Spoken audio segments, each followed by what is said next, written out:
Hello, good evening. ഇന്നൊരു snacks ചെയ്യാൻ വിചാരിച്ചു. കുട്ടികൾക്ക് അവർക്ക് പുറത്തു പോയി ഒന്നും കഴിക്കുകയൊന്നും ചെയ്യാതെ കുറെ ദിവസമായില്ലേ. ഇപ്പൊ ബോറടി ഒരു രക്ഷയില്ല. അപ്പൊ ഒരു ചേഞ്ചിന് വേണ്ടിയിട്ട് ഇന്നൊരു സ്പെഷ്യൽ സ്നാക്കാണ്. ബേർഡ്സ് നെസ്റ്റ് ആണ് ഞാൻ ഉണ്ടാക്കാൻ പോകുന്നത്. അറിയുമായിരിക്കും, എങ്കിലും ഇതിന് ഇൻഗ്രീഡിയൻസിൽ നിന്ന് കുറച്ചൊരു വ്യത്യാസമുണ്ട്. പൊട്ടറ്റോയ്ക്ക് പകരം ഞാൻ ഇന്ന് കപ്പ വേവിച്ചതാണ് എടുക്കുന്നത്. കപ്പ വേവിച്ച് വെച്ചതാണിത്. പിന്നെ ഇത് വാഴപ്പൂവെന്നും പറയും. അത് അരിഞ്ഞ് വെച്ചിരിക്കുന്നതാണ്. ആക്ച്വലി ഇന്നലെ തോരന് വേണ്ടി അരിഞ്ഞതിൽ കുറച്ച് മാറ്റി വെച്ചതാണിത്. അപ്പൊ അത് ഇങ്ങനെ എന്താ പറയാ, ലേശം മോരൊഴിച്ച വെള്ളത്തിലൊന്ന് കഴുകി എടുത്തു വെച്ചു. അപ്പൊ ഇന്ന് ഇതിന്റെ ഒരു ഫ്ലേവർ ആയിക്കോട്ടെ എന്ന് കരുതി ഞാൻ സവാളയും മറ്റുള്ള വെജിറ്റബിൾസ് ഒന്നും ആഡ് ചെയ്യുന്നില്ല.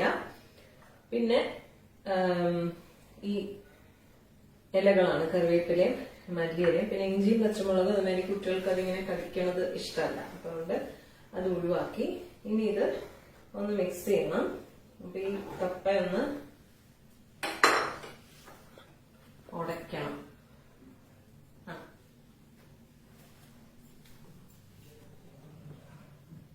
എന്റെ കപ്പക്കുട്ടനാണ് ക്യാമറമാൻ. കാണിച്ചു. ഹലോ. ഇത് ഫോർക്ക് വെച്ച് നല്ലപോലെ ഉടച്ചു. ഇനി ഈ വാഴക്കൂമ്പ് നല്ല കഴുകി വൃത്തിയാക്കി വെച്ചത് ഇതിലേക്ക് ആഡ് ചെയ്തു. ഇനി പൊടികളാണ്. കുറച്ച് മഞ്ഞൾപ്പൊടി, ആസ് യൂഷ്വൽ എല്ലാവരും കട്ട്ലറ്റ് ഉണ്ടാക്കുന്ന പോലെ തന്നെ, നത്തിങ് സ്പെഷ്യൽ അബൌട്ട് ഇറ്റ്. കുറച്ച് മുളക് പൊടി, കുട്ടികൾക്കാണെങ്കിൽ ഭയങ്കര എരി വേണ്ട. കുറച്ച് മുളക് പൊടി, ഉപ്പ്,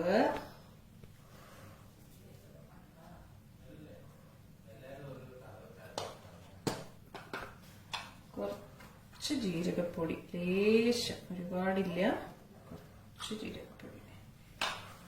പിന്നെ ഗരം മസാല, ടേസ്റ്റ് വേണമല്ലോ നല്ലോണം. പിന്നെ ഇത്തിരി ചാട്ട് മസാല കുറച്ച്. പിന്നെ ഈ ഇലകൾ ഇതും കൂടി ഇട്ടു. ഇനി അതെല്ലാം കൂടെ ഒന്ന് നല്ലപോലെ മിക്സ് ചെയ്യണം. അത് കഴിഞ്ഞിട്ടാണ് നമ്മൾ ബേർഡ്സ് നെസ്റ്റ് ഉണ്ടാക്കാൻ പോണത്. അപ്പൊ ബാക്കി കാണിച്ചു തരാം. ഇത് നേരത്തെ മിക്സ് ചെയ്ത മാവ് ഇതുപോലെ ബോളാക്കിയിട്ട് ഇങ്ങനെ പരത്തി വെക്കൊരു ലേശം എണ്ണ തൊട്ടിട്ട് വെറുതെ കട്ട്ലേറ്റൊക്കെ പരത്തുന്ന മാതിരി തന്നെ ഇങ്ങനെ പരത്തുക. ഇനി നടുക്കൊന്ന് ചെറിയ കുഴിയാക്കണം.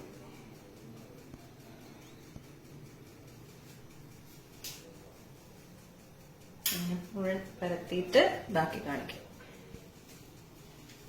ഇതിങ്ങനെ പരത്തി വെച്ച സാധനം ഞാനിത് ബേർഡ്സ് നെസ്റ്റ് ആക്കാൻ പോകുന്നത്. ഇതൊരു കട്ട്ലറ്റിന്റെ സെയിം പ്രോസസ്സാണ്. അപ്പൊ ഇത് ശകലം മൈദയും കോൺഫ്ലവറും കൂടെ കലക്കി വെച്ചിരിക്കുന്നതാണ്. ഒരുപാട് തിക്കുമല്ല, ഒരുപാട് തിന്നുമല്ല, ഒരു നല്ലൊരു കൺസിസ്റ്റൻസിയില്.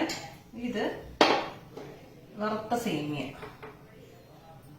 ഇത് ഇതിലിട്ടിട്ട് നല്ലപോലെ കവർ ചെയ്യുക. എന്നിട്ട് ഇതിൽ വെച്ച് നല്ല കുരുവിക്കൂട് പോലെ ആക്കി എടുക്കുക.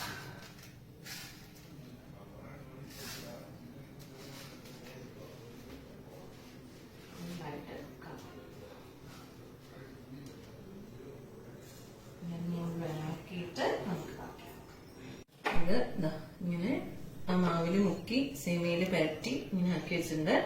ഇനി ഇത് ഫ്രൈ ചെയ്യാം. എണ്ണ ചൂടായി. നീ റെഡിയാക്കി വെച്ചിരിക്കുന്ന ബേർഡ്സ് നെസ്റ്റ് പൊട്ടിപ്പോകാതെ ലോ ഫ്ലെയിമിലാണ്. ഇതുപോലെ ചെറുതായി പോയ പൊളിഞ്ഞു പോകും.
Birds nest ready. ഇതെന്താന്നല്ലേ, ബേബി പൊട്ടറ്റോ കിട്ടി. അപ്പൊ എന്നാ അങ്ങനെ മുഴുവനായിക്കോട്ടെ എന്ന് വിചാരിച്ചു ഒരു പ്രസന്റേഷൻ.